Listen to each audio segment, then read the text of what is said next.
Hello दोस्तों, स्वागत है आपका हमारे YouTube चैनल सम्राट एजुकेशन में। दोस्तों, आज की इस वीडियो में आप लोगों को बीएससी एग्रीकल्चर 5th सेमेस्टर के एक विषय geo informatics and nano technology for precision farming का 3 से 4 मोस्ट इंपॉर्टेंट क्वेश्चन कराने वाला हूं। वो भी लॉन्ग क्वेश्चन कराने वाला हूं आप लोगों को। तो आप लोग वीडियो को पूरा देखिएगा और वीडियो अच्छा लगे वीडियो को लाइक कीजिएगा, चैनल को सब्सक्राइब कीजिएगा और अपने दोस्तों का शेयर भी जरूर कीजिएगा। तो चलिए स्टार्ट करते हैं आज का पहला क्वेश्चन। उससे पहले मैं ये बता दूं आप लोगों को, यदि आप लोगों को इसका पीडीएफ चाहिए तो डिस्क्रिप्शन में व्हाट्सएप ग्रुप का लिंक और व्हाट्सएप नंबर दिया गया है, मैसेज करके आप लोग इसका पीडीएफ भी ले सकते हैं। और एक रिक्वेस्ट आप लोगों से रहेगा कि आप लोग वीडियो को लाइक और शेयर जरूर कर दिया करिए। लाइक शेयर करेंगे तो मुझे बहुत अच्छा लगेगा और मैं आप लोगों को और अच्छा कंटेंट देने की कोशिश करूंगा। चलिए देखते हैं, पहला क्वेश्चन है भू सूचना विज्ञान क्या है, लाभ भी बताइए। ठीक है, तो देखिए मैं जो भी क्वेश्चन कराता हूँ ऐसा नहीं कि मैं कहीं से कोई भी क्वेश्चन करा देता हूँ। जो भी मैं क्वेश्चन कराता हूँ वह एग्जाम में 95% चांस होता है उसका आने का। मतलब कि पिछले एग्जाम में 3-4 साल जो लगातार आता है उसी को मैं पहले कराता हूँ, उसके बाद जो 2 बार आया 1 बार आया उसको कराता हूँ। ठीक है, मतलब जो भी क्वेश्चन मैं बताता हूँ एग्जाम बेस पे वह इंपॉर्टेंट होता है। तो पहला क्वेश्चन है भू सूचना विज्ञान क्या है, जियो इन्फॉर्मेटिक्स क्या है, लाभ बताइए। तो भू सूचना विज्ञान जो है उसके बारे में हम लोगों को पढ़ना है। देखिए एग्जाम में बोल सकता है कि भू सूचना विज्ञान क्या है, इसकी परिभाषा बताइए, या भू सूचना विज्ञान की परिभाषा बताइए, या अलग से दे सकता है भू सूचना विज्ञान का लाभ बताइए। तो देखेंगे एकदम आसानी समझ में आएगा।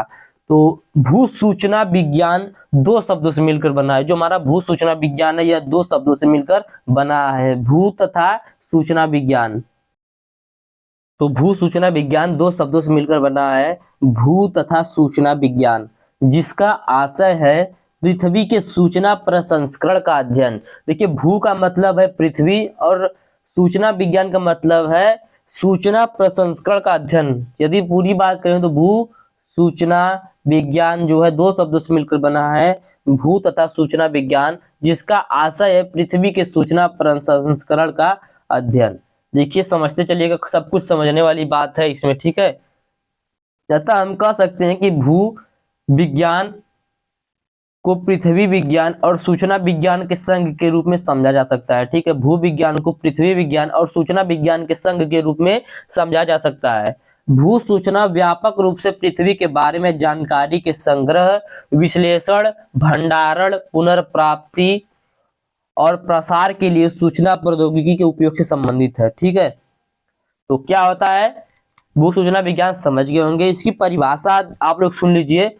तो परिभाषा मैंने थोड़ा सा लिखा हुआ है शायद, हाँ तो देखिए नीचे परिभाषा है, भू सूचना विज्ञान पृथ्वी के निकाय के भीतर सूचना के एकत्रीकरण, प्रसंस्करण और प्रसार का विज्ञान है। मतलब समझिए क्या है ना, यह पृथ्वी के अंदर जो सूचना होता है, पृथ्वी का सूचना मतलब बोल सकते हैं पृथ्वी के अंदर की जो जानकारी होती है। भू मतलब पृथ्वी हो गया, सूचना मतलब सूचना को एकत्रित करना। जैसे हम लोगों ने पढ़ा था रिमोट सेंसिंग। रिमोट सेंसिंग में क्या होता है, रिमोट सेंसिंग में यह होता है कि पृथ्वी के बिना संपर्क के हम लोग क्या कर सकते हैं, पृथ्वी के अंदर की पूरी जानकारी वो ले सकते हैं। तो पृथ्वी के जानकारी को ग्रहण करना ही क्या कहलाता है, भू सूचना कहलाता है। पृथ्वी से सूचना प्राप्त करेगा। ठीक है, तो यही है भू सूचना, जियो इन्फॉर्मेटिक्स। तो समझ गए होंगे भू सूचना। तो यह जचिमस्की के अनुसार भू सूचना पृथ्वी के निकाय के भीतर मतलब पृथ्वी के अंदर सूचना के एकत्रीकरण, प्रसंस्करण और प्रसार का विज्ञान है। प्रसंस्करण मतलब होता है प्रोसेसिंग। ठीक है, तो समझ गए होंगे क्या है जियो इन्फॉर्मेटिक्स। जियो इन्फॉर्मेटिक्स मतलब यही है कि पृथ्वी के अंदर की जो भी जानकारी रहेगी वह सब कुछ को प्राप्त करना है। क्या कहलाता है, सूचना विज्ञान। जचिमस्की के अनुसार यह परिभाषा है। चलिए देखते हैं इसका लाभ अब देखेंगे। तो इसका लाभ क्या है देखते हैं। समय और लागत प्रभावी तरीके से भू स्थानिक डेटा प्राप्त कर सकते हैं। समय और लागत प्रभावी तरीके से मतलब कम लागत लगाकर कम समय में हम भू के स्थान मतलब पृथ्वी की आंतरिक संरचना के बारे में जानकारी प्राप्त कर सकते हैं, आंतरिक संरचना का डेटा प्राप्त कर सकते हैं। ऐसा इस प्रकार आप लोग समझिएगा। मतलब यह है कि आपकी यहाँ मान लीजिए पृथ्वी है, ठीक है, आपको इसके अंदर की दशा को पता करना है, क्या इसमें प्रोसेस है, कैसा इसके अंदर कार्य चल रहा है, क्या हो रहा है, कैसे है, क्या है, कब है। तो उस सब की जानकारी आप क्या कर सकते हो, ऊपर से कम समय में और कम लागत से प्राप्त कर सकते हैं। तो पहला पॉइंट यही है। दूसरा पॉइंट है यह किसी क्षेत्र को बिना खराब किए उसका डेटा एकत्र करने में संभव है। मतलब आपको मान लीजिए कोई क्षेत्र है, यहाँ से आपको डेटा प्राप्त करना है, तो यहाँ पर खुदाई करने की जरूरत नहीं है। ठीक है, बिना खुदाई किए ही क्या कर सकते हैं, ऊपर से डेटा को एकत्र कर सकते हैं रिमोट सेंसिंग के माध्यम से। मैंने आप लोगों को बताया था पहले। तो इसमें कई सारे प्रोसेस भी हैं, उस सभी को अगले वीडियो में पढ़ेंगे। ठीक है, तो यह किसी क्षेत्र को बिना खराब किए उसका डेटा एकत्र करने में मदद करता है। अगला पॉइंट है, यह जवाब दे सकता है कि कहां, कब, क्या और कैसे परिदृश्य किया जाना है। ठीक है, यह जो है जियो इन्फॉर्मेटिक्स, जब हमें भूमि के आंतरिक संरचना के बारे में, आंतरिक भागों के बारे में जानकारी हो जाएगी तो हमें यह पता चल जाएगा कि कब, क्या और कैसे परिदृश्य किया जाना है, कैसे परिदृश्य करना है, जो किसी भी अन्य सॉफ्टवेयर सिस्टम के साथ संभव नहीं है और कोई भी सॉफ्टवेयर इसको बता नहीं सकता है। ठीक है, अगला पॉइंट है, यह किसी समस्या के लिए एक व्यापक समाधान बनाने में मदद करता है। यह किसी भी समस्या के लिए एक व्यापक समाधान बनाने में मदद करता है। मतलब भूमि के आंतरिक भागों को जब हमें जानकारी हो जाएगी तो उसके अंदर कोई समस्या रहेगी तो हम लोग उसको व्यापक रूप से समाधान कर सकते हैं। ठीक है, तो यही था भू सूचना विज्ञान और उसका लाभ। भू सूचना विज्ञान और लाभ उसका समझ गए होंगे। ठीक है, नहीं समझ में आया तो एक बार थोड़ा सा मैं बता रहा हूँ, छोटा सा पॉइंट सुनिएगा। जची मस्की के अनुसार, जची मस्की ने क्या बताया है, पहले मैं इनका बता देता हूं। जची मस्की, तो जची मस्की के अनुसार, तो जची मस्की ने बताया कि भू सूचना विज्ञान पृथ्वी के निकाय के भीतर, पृथ्वी के निकाय के भीतर सूचना के एकत्रीकरण, मतलब यह पृथ्वी हो गई। ठीक है, पृथ्वी का सरफेस हो गया, इसके भीतर क्या करेगा, निकाय के भीतर सूचना के एकत्रीकरण करेगा। इसके अंदर की सूचना को क्या करेगा, एकत्र करेगा, कैसा इसका संरचना है, कैसे इसमें कार्य हो रहा है। ठीक है, इन सभी को क्या करेगा, सूचना को एकत्र करेगा। प्रसंस्करण और प्रसार के बारे में जानकारी ग्रहण करेगा, तो वही क्या कहलाता है, भू सूचना विज्ञान कहलाता है, जियो इन्फॉर्मेटिक्स कहलाता है। इसका लाभ मैंने आप लोग को बता दिया। ठीक है, चलिए अगला क्वेश्चन देखते हैं।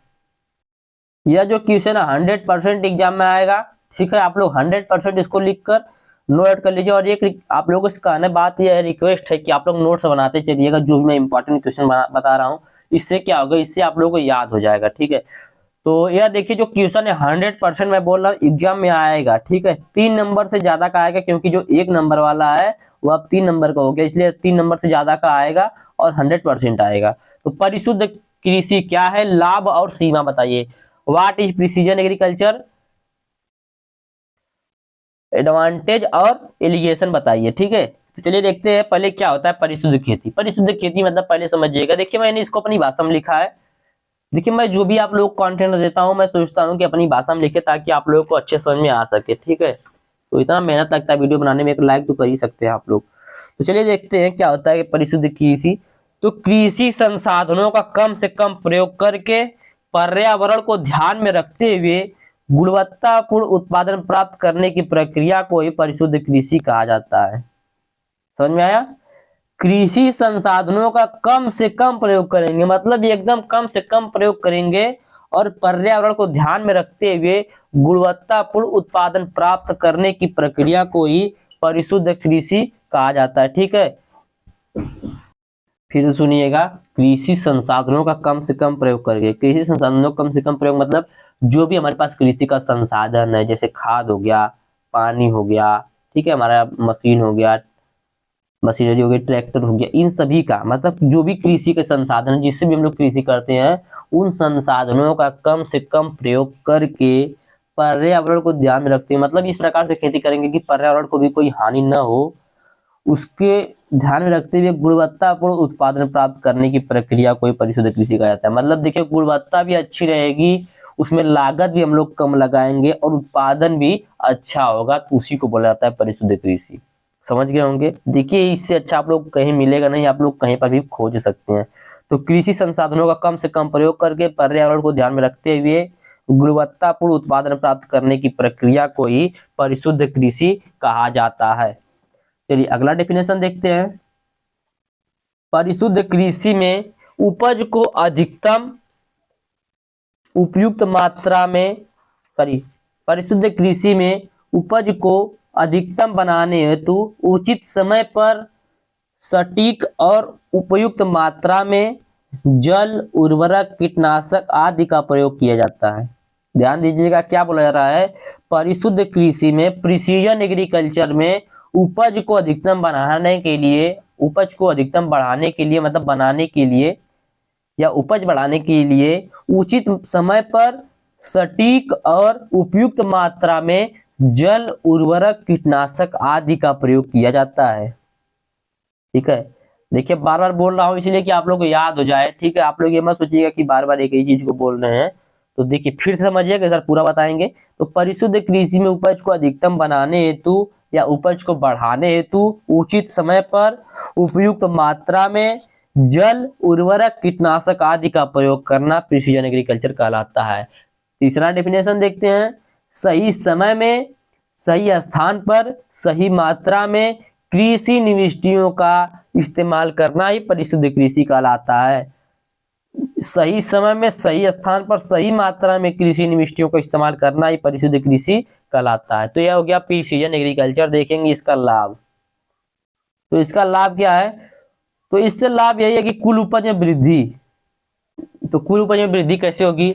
तो फसल की किस्मों का जब हम लोग सही चयन करेंगे, कीटनाशकों के सही प्रकार और उर्वरकों के सही प्रकार व खुराक का जब हम लोग प्रयोग करेंगे, तो हम लोग क्या करेंगे, उसमें उपयुक्त सिंचाई करेंगे। ठीक है, जिससे क्या होगा कि हमारा जब हम लोग सब कुछ सही मात्रा में करेंगे, सही समय पर करेंगे, तो हमारा उपज जो है वह बढ़ेगा। ठीक है, पहला पॉइंट ये हो गया। दूसरा पॉइंट है मृदा क्षरण को रोकता है। तो ये देखिए जब हमारा फसल होता है या क्या करता है, मृदा क्षरण को भी रोकता है।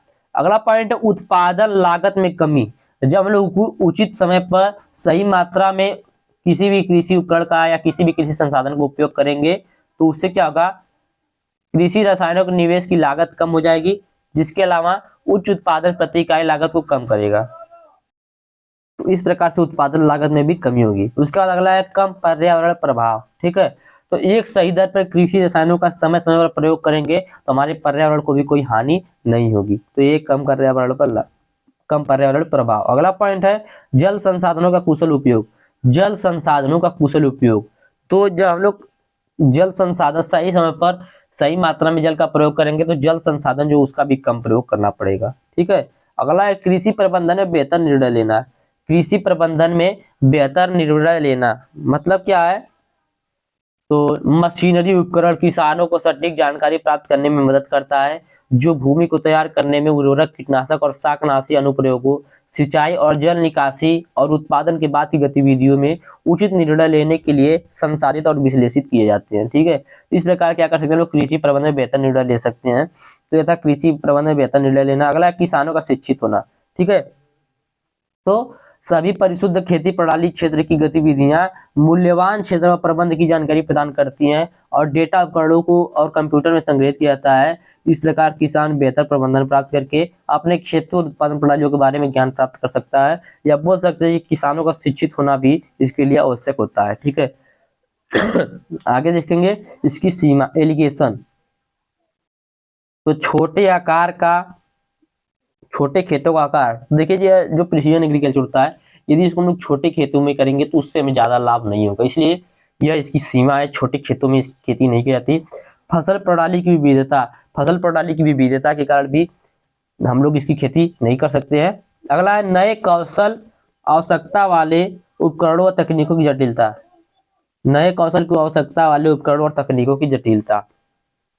अगला सीमा है नई तकनीक के बारे में किसानों को बताने की आवश्यकता। जो भी नई टेक्निक आ रही है उसके बारे में हम किसानों को बताएंगे। ठीक है, अगला स्थानीय तकनीक विशेषज्ञता का अभाव। स्थानीय तकनीक जो है उनके पास, उसके बारे में उनके पास विशेष जानकारी नहीं होती, उसका अभाव होता है। अगला है उच्च प्रारंभिक निवेश। तो उच्च प्रारंभिक निवेश भी इनकी एक सीमा है। अगला है नए उपकरणों और सूचना प्रबंधन प्रणालियों पर किए जाने वाले निवेश से लाभ प्राप्ति की अनिश्चितता। ठीक है, लाभ प्राप्ति की कोई निश्चितता नहीं होती है। तो ये दो क्वेश्चन हो गया। चलिए देखते हैं अगला क्वेश्चन। तो इसी सब्जेक्ट में हम लोगों ने पढ़ा geo informatics and nano technology पढ़ना। तो नैनो टेक्नोलॉजी क्या होता है, नैनो टेक्नोलॉजी के बारे में जानेंगे। तो नैनो टेक्नोलॉजी क्या होता है? तो नैनो एक ग्रीक शब्द है। नैनो देखिए क्वेश्चन क्या है, क्वेश्चन है नैनो टेक्नोलॉजी क्या है, नैनो टेक्नोलॉजी क्या है। ठीक है, तो ये क्वेश्चन है। चलिए देखते हैं नैनो टेक्नोलॉजी क्या है। तो नैनो जो है शब्द, ये नैनो शब्द जो है ये एक ग्रीक शब्द है। ठीक है, कौन सा शब्द है? ग्रीक शब्द है जिसका अर्थ क्या होता है, छोटा, सूक्ष्म। ठीक है, सूक्ष्म होता है, क्या होता है, छोटा से। देखिए नैनो मतलब छोटा होता है, आप लोग सभी लोग जानते हैं। तो नैनो एक ग्रीक शब्द है जिसका अर्थ होता है सूक्ष्म या छोटा। इस शब्द का सर्वप्रथम प्रयोग 1974 में, सर्वप्रथम प्रयोग कब किया गया था, 1974 में टोक्यो विश्वविद्यालय के प्रोफेसर नोरियो तानीगुची द्वारा किया गया था। देखिए उनका नाम है नोरियो तानीगुची। देखिए यही नाम है किसका, प्रोफेसर का। कहाँ के प्रोफेसर थे, टोक्यो विश्वविद्यालय के। तो यहाँ तक सुनिएगा, 2 पॉइंट मैंने बताया कि नैनो एक ग्रीक शब्द है जिसका अर्थ होता है सूक्ष्म या छोटा। इस शब्द का सर्वप्रथम प्रयोग सन 1974 में टोक्यो विश्वविद्यालय के प्रोफेसर नोरियो तानीगुची द्वारा किया गया था। ठीक है, तो पदार्थ के अति सूक्ष्म स्तर को प्रदर्शित करने के लिए नैनो शब्द का प्रयोग किया जाता है। पदार्थ के अति सूक्ष्म स्तर को प्रदर्शित करने के लिए नैनो शब्द का प्रयोग किया जाता है। नैनो टेक्नोलॉजी का एक प्रकार की अप इड लाइन्स है जिससे हम 1 से 100 नैनो अर्थात 10 की घाते -9 मीटर या अरबवां हिस्सा बोलते हैं। ठीक है, स्केल में या स्केल में प्रयुक्त और अध्ययन की जाने वाली कभी तकनीकों के संबंधित विज्ञान का समूह मान सकते हैं। इसे अणु एवं परमाणु की इंजीनियरिंग भी कह सकते हैं। ठीक है, ये जो नैनो टेक्नोलॉजी है इसे अणु एवं परमाणु की इंजीनियरिंग भी कह सकते हैं। यह तकनीक भौतिक, रसायन विज्ञान, बायोटेक्नोलॉजी तथा इंफॉर्मेशन टेक्नोलॉजी को आपस में जोड़ता है। यह जो तकनीक है नैनो टेक्नोलॉजी, यह बायोटेक्नोलॉजी, रसायन विज्ञान, इंफॉर्मेशन टेक्नोलॉजी को आपस में जोड़ता है।